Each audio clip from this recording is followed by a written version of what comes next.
9th of June, Monday 2025 আপনাদের দিন কেমন কাটতে চলেছে দেখে নেব বন্ধুরা।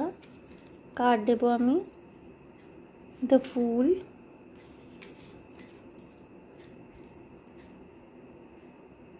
ওকে, night of wands,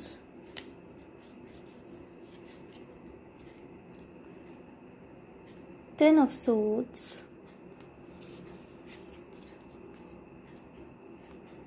eight of cups, seven of swords. বন্ধুরা, এই দিনকে আপনি নতুন করে শুরু করছেন, ঠিক আছে? অনেক দিনের কোনো রকমের মানসিক কষ্ট, যন্ত্রণা, এমনকি পরনির্ভরতার এনার্জি থেকেও আপনি বেরিয়ে আসছেন, ঠিক আছে? আত্মবিশ্বাস তুঙ্গে থাকছে।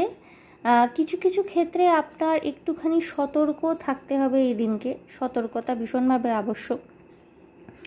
এবং এই সতর্কতাটা যে বাইরের কোনো মানুষের সাথে তা নয়, আপনারই ল্যাক মেন্টালিটি এবং আপনারই যে একটা প্রোক্রাস্টিনেশন করার যে একটা টেন্ডেন্সি। ল্যাক মেন্টালিটি মানে ইচ্ছা করছে না, হবে না, পারবো না, যেখান থেকে আপনি নতুন করে আবার শুরু করার কথা ভাবছেন, সেই ল্যাক মেন্টালিটিতেই আবার ফিরে যাওয়ার মতো অবস্থা সৃষ্টি হতে পারে। অর্থাৎ আপনি নতুন করে শুরু করবেন বলে ভাবলেন, উদ্যম নিলেন, এমন কিছু সিচুয়েশন ঘটলো যে আবার আপনার মনে হলো যে দূর, আমি তো শুরু করতে চাইছিলাম, বাট কী হবে করে, এই তো অবস্থা।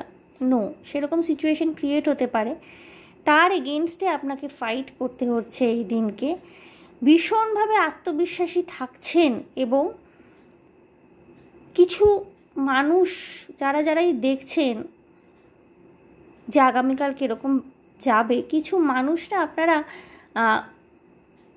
যে কোনো ধরনের কাজে, যে কোনো ধরনের সিদ্ধান্তে একেবারে ঝাঁপিয়ে পড়ার মতো মানসিকতায় থাকবেন, ঠিক আছে? মানে no laid back, no procrastination, ইচ্ছা করছে না, পারছি না, আলস্য লাগছে, ল্যাদ লাগছে, এই সমস্ত এনার্জির থেকে বেরিয়ে যে কোনো রকমের কাজে ঝাঁপিয়ে পড়ার মানসিকতা রাখবেন, আপনারা রাখতে চলেছেন এই দিনটিতে।